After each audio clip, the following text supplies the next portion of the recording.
O yung binuong task force po ng Department of Justice, ang sabi, nagsimula ng imbestigahan si Digong. Sabi mismo yan ni Justice Secretary Boyeng Rimulya, lapit na pong sampa ng kaso si Digong. Si Inday naman po mga kababayan, ang sabi dito may 1 million pesos na reward money sa kung sino man po daw na makakapagturo sa nagngangalang Nagbabagang mga balita at pagtalakay sa mga isyu ng lipunan. Pulsa, opinyon, banat at paglalantad sa katotohanan. Pulsa, what you see is what you get. You decide. Mary Grace Piatos. Sino niya yan, Mr. Maravillas, na Mary Grace Piatos? Yung recipient po ng pondo ni Inday sa Office of the Vice President. Yung pangalan po, Mary Grace Piatos. Ayan ba? Is Mary Grace Piatos real? O may offer na 1 million reward for information on OBP fund recipient? Second mga. Tapos, sinupalpal si Digong mga kababayan ni Lucas Bersamin, Executive Secretary Lucas Bersamin, kasi ang akusasyon ni Digong mga kababayan, si dating Senador Sammy Trillanes, sponsored ng Palasyo Malacanang. Sabi ni Bersamin, hallucinations lang niya yan ng dating Pangulong Digong. But before ko mga kababayan ibigay sa inyo yung mga kwentong yan, full story ng mga balitang yan, click subscribe muna dito sa ating YouTube channel and hit the notification bell para lagi po kayong updated sa mga kaganapan dito sa ating bansa. Like and share na rin po ninyo ng ating video. At wag na rin po ninyo na skip yung ating mga commercial ads para tuloy-tuloy lang ang pag-unlad ng Bagong Pilipinas. Balikan natin mga kababayan yung ating mga kwento. Unahin natin itong sinabi ni Digong na si Trillanes po daw, sponsored ng Palasyo Malacanang. Malabo man po, ano maging sponsored ng Palasyo Malacanang na si Trillanes matagal ng anti-Marcos. Anti-Marcos, anti-Duterte. Kaya tama itong sinabi po ni Lucas Bersamin. Hallucination lang niya yung mga sinasabi ni Digong. Yan sabi po ni sabi ni Bersamin, mahirap nang pumatol sa ganyan. Hallucination yan. Hallucination na yan. Kaya sabi ni Digong kasi. At itong ating programa mga kababayan, atid sa inyo nitong ating mga sponsors. Firmax, Firming and Lifting Cream. Pinapay po sa mga pulses in affected area. Mainam po ito sa mga pains at paninigas ng mga kaso-kasuan. Ito sa mukha naman yung application, anti-aging, Automax po siya. Ito, iGlow Zero mga kababayan. Whitening po siya. Made in South Korea. Ito naman po, Ningxia Red Mix Fruit Drink. Gawa po siya sa goji berry. May anti-cancer properties po siya. At sa mga nagana po ng malinis and spacious fitness gym, pumunta lang po kayo sa aming Colossal Fitness Gym. May Grab car rental din po kami. At bills payment po sa aming office. At saka sa mga mahilig po sa mga imported bags, manood po kayo sa live selling ni Madam Eileen Rosales sa kanyang Eileen Closet po. Pati mga shoes, ito yung kanya po. Ito yung kanyang page. Kita ninyo, napakagandang mga online selling po siya. Si Madam Eileen Rosales. Cellphone number niya po, 773-798-7816. Itong si Trillanes anya, talagang Malacanang sponsor dyan. Hindi gagalaw yan ng ganoon. Walang pera yan. Tama si Bersamin po. Hallucination nga. Malabo po ang mga analysis ni Digong, ang mga haka-haka, malayo sa katotohanan.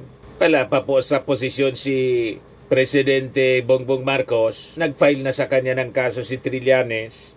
Noon pang 2016 pa lang mga kababayan, binabanata na siya ni Trillanes. Kumbaga, consistent lang po si Trillanes sa kanyang mga ginagawa.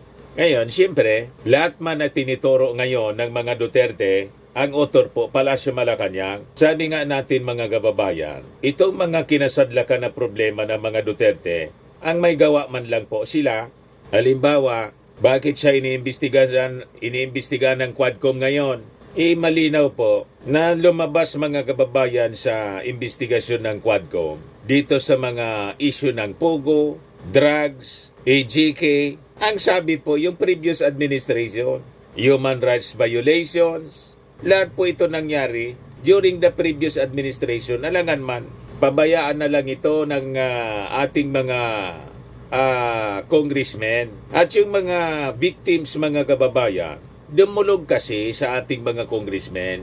Parang yung sa Senado. Ganon din yung nangyari. Dumulog kay Risa Hontiveros. Si Risa Hontiveros, just like Trillanes, mga kababayan, malabo na maging kalyado maging tuta ng ating Pangulong Bongbong.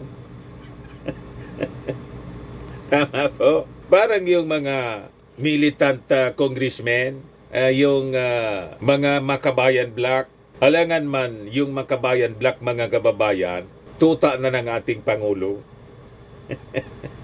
Tama po. Kaya tama yung analysis sinabi ni Lucas Bersamin. Mahirap na niyang pumatol sa ganyan. Hallucination na yan. Madaling sabi, guni-guni. Guni-guni lang mga kababayan ni Digong. Parang yung mga pinagkagastusan ni Inday ng confidential funds, lahat lang guni-guni. Tulad na pangalan na Mary Grace Piatos, may 1 million na pong reward. Hanapin lang kung totoo itong tao ito. Is Mary Grace Piatos real? Offer 1 million reward for info on OBB fund recipient. Katangisip lang yata mga kababayan nitong pangalan na to para lang may mailagay na pangalan sa acknowledgement receipt. O di ba? Mahilig sila sa hallucinations, mga guni-guni. Hindi makapaniwala po yung mga members ng Young Guns ng Congress. Hindi makumbinsi po na may pangalang Mary Grace Piatos.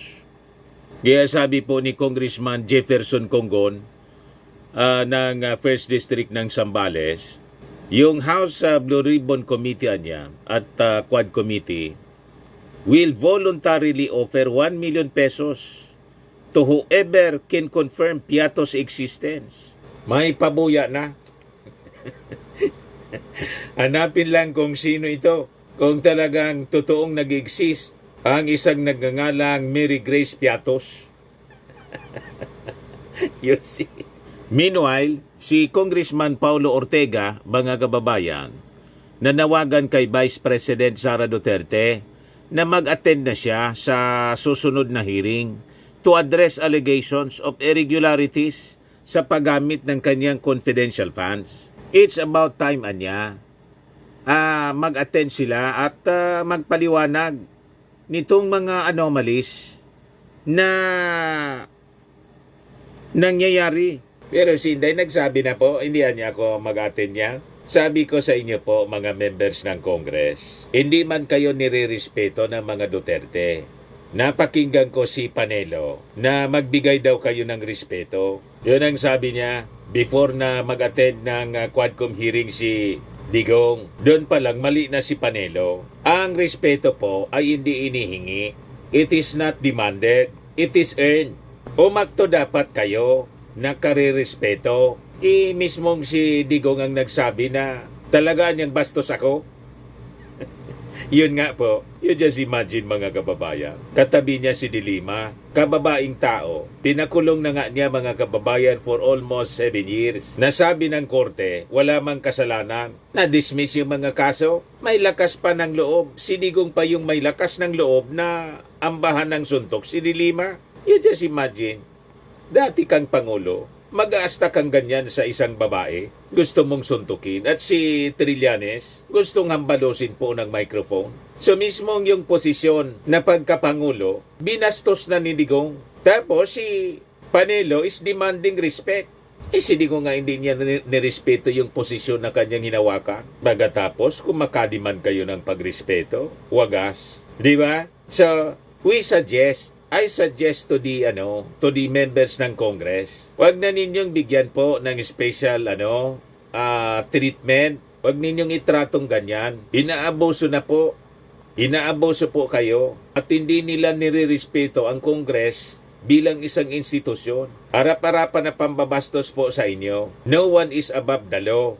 Dapat siguro i-contempt na ninyo. Itulad ninyo po kay Pacquiao. Pag hindi siya sumipot, contempt ninyo at ipa-aresto ninyo.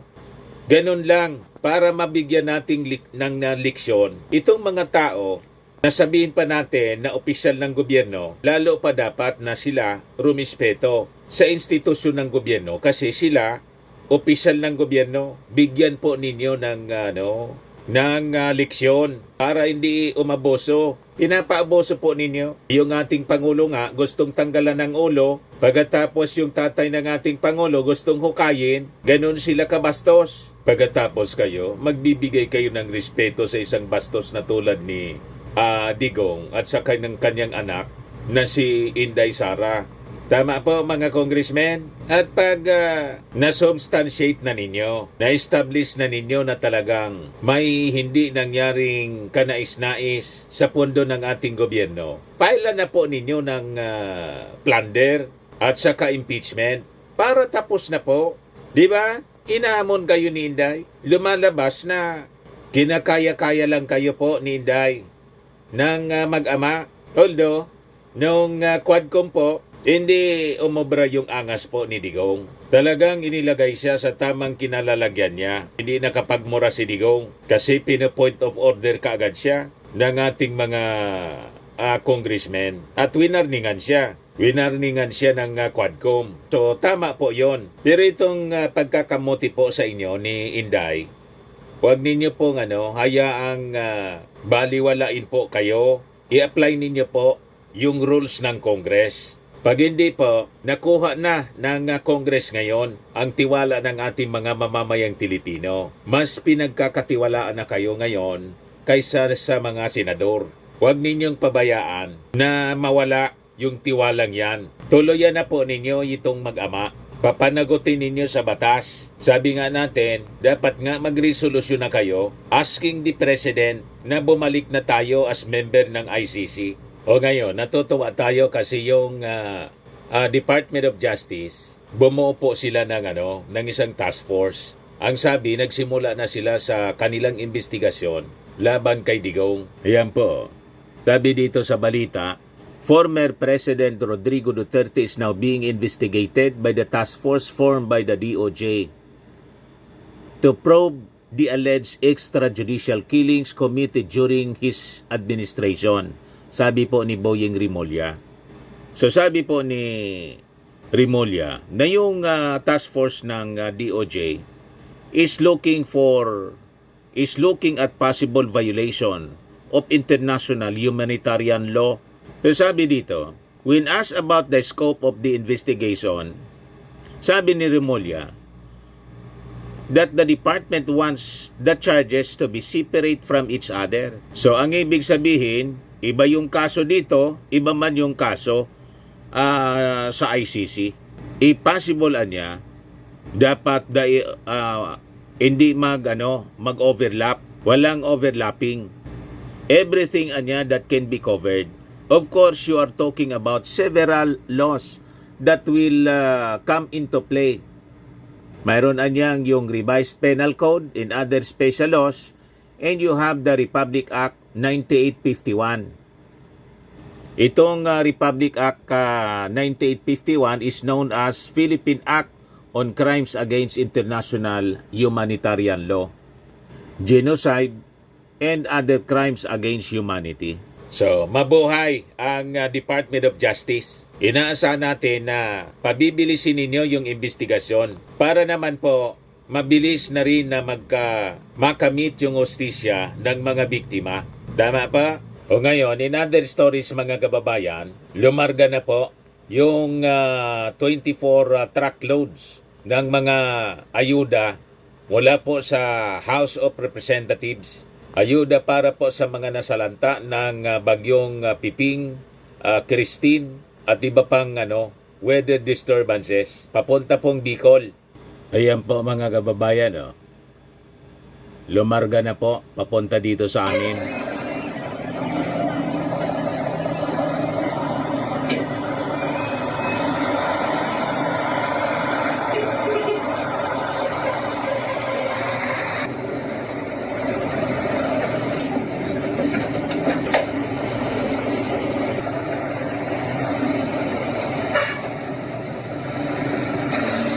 ₱24 po siya, 24 truckloads of relief goods head to Bicol including Pipito, Ravage, Catanduanes.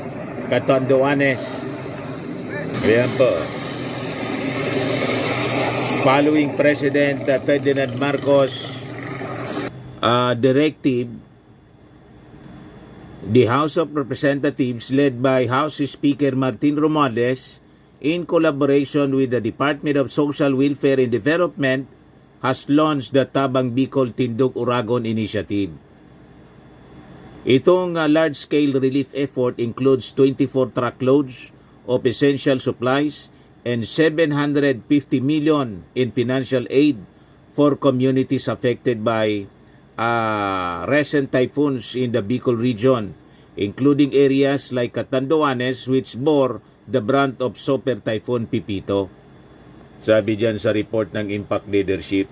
Yan po mga kababayan, napakaraming ayuda.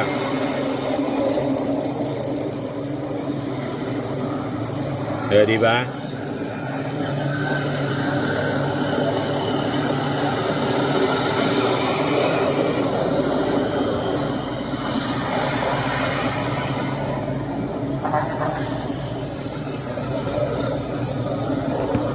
Ang dami niya.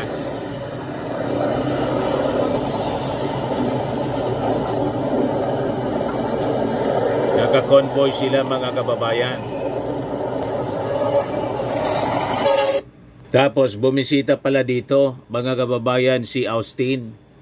Nag-pledge siya ng $1 million additional humanitarian aid to the Philippines after 6 typhoons. Si Austin nandito po para magpirma with the DND Secretary Gibo Teodoro nitong General Security of Military Information Agreement. Ginawa mga kababayan kanina doon sa Camp Aguinaldo. Sabi dyan sa balita ng Manila Bulletin, the accord provides for the framework to facilitate the exchange of classified military information between the two countries. Austin is also bestowed with Outstanding Achievement Medal for his leadership and commitment, which have had a profound impact on strengthening the Philippine-US Defense Alliance. Maraming salamat sa ating kaibigang Amerika. Mabuhay ang Big Brother, the American people, and the American government. Maraming salamat sa inyong tulong, $1 million.